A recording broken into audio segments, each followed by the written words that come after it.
Assalamualaikum warahmatullahi wabarakatuh. Nama saya Ayu Ambarwati, NIM 2111050012. Saya dari kelas Ekonomi Syariah 1. Dalam video kali ini saya akan menjelaskan tentang kemiskinan dan juga ketimpangan. Sebagian besar negara muslim di dunia merupakan negara yang sedang berkembang dan tentunya memiliki berbagai permasalahan pembangunan. Salah satunya yaitu negara Indonesia. Negara Indonesia merupakan negara yang berkembang dan memiliki berbagai permasalahan pembangunan. Salah satunya yaitu kemiskinan dan juga ketimpangan. Kemiskinan merupakan suatu situasi di mana seseorang tidak dapat memenuhi kebutuhan dasarnya seperti sandang, pangan, dan juga papan. Sementara kondisi penduduknya tidak dapat memberikan peluang untuk meningkatkan kesejahteraan secara berkesinambungan. Adapun bentuk dari kemiskinan ada dua, yaitu kemiskinan absolut dan juga kemiskinan relatif.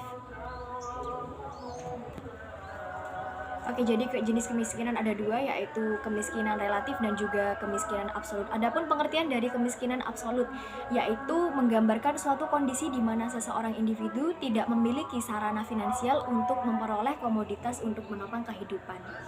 Adapun kemiskinan relatif, yaitu mengacu pada standar hidup dibandingkan dengan standar ekonomi hidup dalam lingkungan yang sama.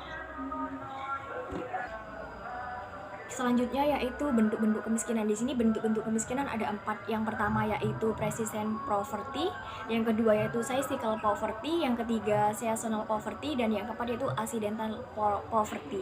Yang pertama persistent poverty, yaitu kemiskinan yang secara turun-menurun. Misalkan seperti seseorang, kakek kita atau nenek moyang kita itu miskin, atau nenek seseorang itu miskin, kemudian anaknya itu miskin, dan seluruh keturunannya itu miskin karena memang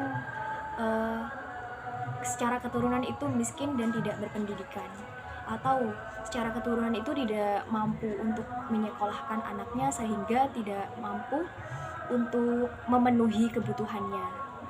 Selanjutnya yaitu pola kedua, cyclical poverty, kemiskinan yang mengikuti pola siklus ekonomi secara keseluruhan. Pada saat kondisi ekonomi sedang resesi, maka kemiskinan juga akan meningkat, begitupun sebaliknya. Yang ketiga yaitu seasonal poverty, yaitu kemiskinan musiman, seperti sering dijumpai pada kasus petani tanaman pangan ataupun pada nelayan. Misalkan pada nelayan yang tinggal di pesisir pantai, pada saat musim ikan maka mereka akan memiliki kekayaan yang cukup. Kemudian apabila ombak pada bulan-bulan tertentu ombak besar, sehingga menyebabkan mereka tidak bisa mencari rezeki atau tidak bisa mencari ikan, maka disitulah mereka mengalami kemiskinan. Atau pada saat itu juga mereka tidak dapat memenuhi kebutuhannya sehingga apapun yang mereka miliki akan mereka jual, seperti itu. Yang keempat yaitu pola accidental poverty, yaitu kemiskinan karena terjadi bencana, seperti banjir bandang, mungkin seperti gunung meletus, sehingga mereka mengalami kemiskinan secara sementara. Penyebab kemiskinan yang pertama yaitu individual explanation, yang kedua yaitu familial explanation, yang ketiga subcultural explanation, dan yang keempat yaitu structural explanation. Yang pertama individual explanation, maksudnya yaitu karakteristik individu. Mereka miskin karena memang karakteristiknya yaitu mereka malas belajar, mereka terlalu pemilih dalam pekerjaan sehingga mereka tidak dapat pekerjaan, sehingga mereka tidak memiliki pendapatan. Faktor cacat dalam diri juga termasuk dalam individual explanation. Yang kedua yaitu familial explanation. Misalkan orang tua seseorang yang tidak mampu memberikan pendidikan yang layak kepada anaknya, maka hal itu juga bisa menyebabkan kemiskinan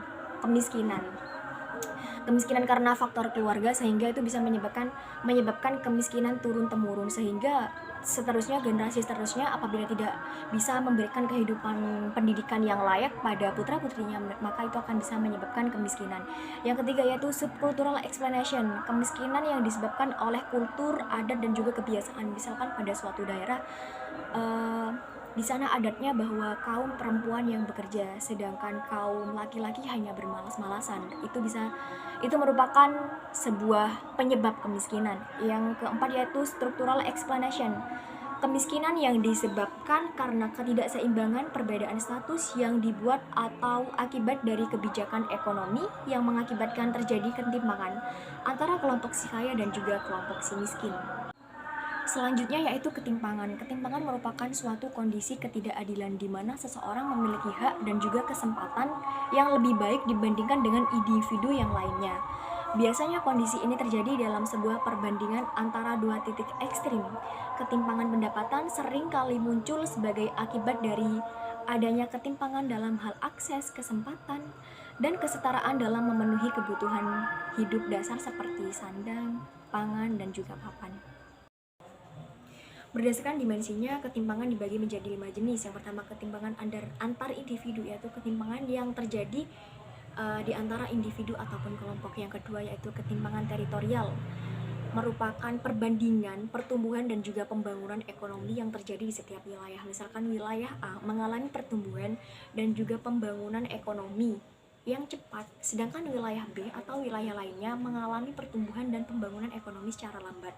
Atau bahkan wilayah B dan wilayah lainnya ini selalu menjadi yang terbelakang. Yang ketiga yaitu ketimpangan antar gender, berawal dari fakta di mana perempuan kurang memiliki peran aktif dalam aktivitas ekonomi. Yang keempat yaitu ketimpangan finansial, ialah ketimpangan akses individu ke institusi keuangan formal seperti perbankan.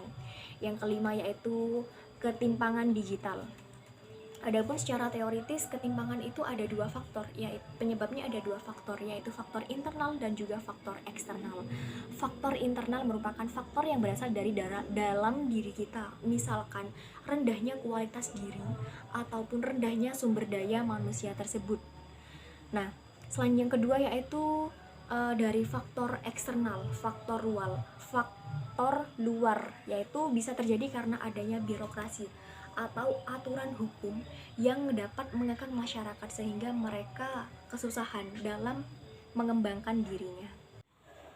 Oke, alat untuk mengukur ketimpangan yaitu bisa menggunakan koefisien Gini dan juga kurva Lorenz. Yang kedua yaitu kurva Kuznets. Pendekatan pengukuran yang sering digunakan untuk mengukur ketidakmerataan dari distribusi pendapatan adalah Gini koefisien yang dibantu dengan menggunakan kurva Kuznets. Koefisien Gini adalah ukuran ketidakmerataan atau ketimpangan agregat secara keseluruhan yang angkanya berkisar antara 0 yang artinya pemerataan sempurna hingga 1 yang artinya ketidakmerataan yang sempurna atau ketimpangan yang sempurna. Semakin jauh jarak garis kurva Lorenz dari garis diagonal, semakin tinggi tingkat ketidakmerataannya. Dan begitupun sebaliknya, semakin dekat jarak kurva Lorenz dan garis diagonal, maka semakin tinggi tingkat pemerataannya, atau semakin tinggi tingkat pemerataan distribusi pendapatannya. Yang selanjutnya yaitu kurva Kuznets. Kurva Kuznets merupakan teori ekonomi yang dikemukakan oleh Simon Schmidt-Kuznets pada tahun 1950-an untuk memahami dampak pertumbuhan ekonomi terhadap ketimpangan pendapatan. Nah, menurut teori kurva Kuznets, ketika suatu negara mengalami industrialisasi dan pembangunan ekonomi, biasanya terjadi peningkatan ketimpangan pendapatan pada tahap awal proses ini. Namun, setelah mencapai titik tertentu, tingkat ketimpangan mulai menurun dan akhirnya mencapai keadaan seimbang. Nah, pada awalnya pendapatan ketimpangan cenderung meningkat ketika masyarakat mulai memperoleh pendapatan yang lebih banyak, namun mencapai puncaknya dan mulai menurun pada titik tertentu. Selanjutnya, pada tahap terakhir, pembangunan tidak menambah ketimpangan tetapi justru menguranginya, sehingga menghasilkan kurva U terbalik untuk ketimpangan pendapatan. Ini adalah kurva hipotesis berbentuk U terbalik yang menggambarkan bahwa dengan peningkatan PDB per kapita atau pertumbuhan ekonomi, suatu negara pada awalnya mengalami peningkatan ketimpangan pendapatan. Namun kemudian ketimpangan pendapat tersebut menurun. Dapat dilihat pada gambar kurva Kuznets ya. Pada titik awal Kuznets menunjukkan rendahnya ketimpangan pendapatan negara dengan PDB per kapita rendah. Yang kemiringan ke atas, bagian kurva Kuznets yang miring ke atas menggambarkan bahwa ketika perekonomian mengalami pertumbuhan ekonomi dan kemajuan dari perekonomian ke perekonomian industri, ketimpangan pendapatan mulai meningkat. Sebab dengan semakin besarnya aktivitas perekonomian, semakin besar pula peluang investasi baru lagi bagi mereka yang telah mempunyai modal untuk berinvestasi. Yang selanjutnya yaitu titik balik yang ditampilkan pada grafik kurva Kuznets tersebut mewakili ketimpangan pendapatan maksimum. Selanjutnya yaitu kemiringan ke bawah. Setelah titik balik tersebut, bagian kurva Kuznets yang miring ke bawah menggambarkan bahwa ketimpangan pendapatan menurun seiring dengan semakin meningkatnya PDB per kapita. Hal ini terjadi ketika diindustrialisasi sektor jasa. Baik, sekian dari pembahasan mengenai kemiskinan dan ketimpangan pada video ini.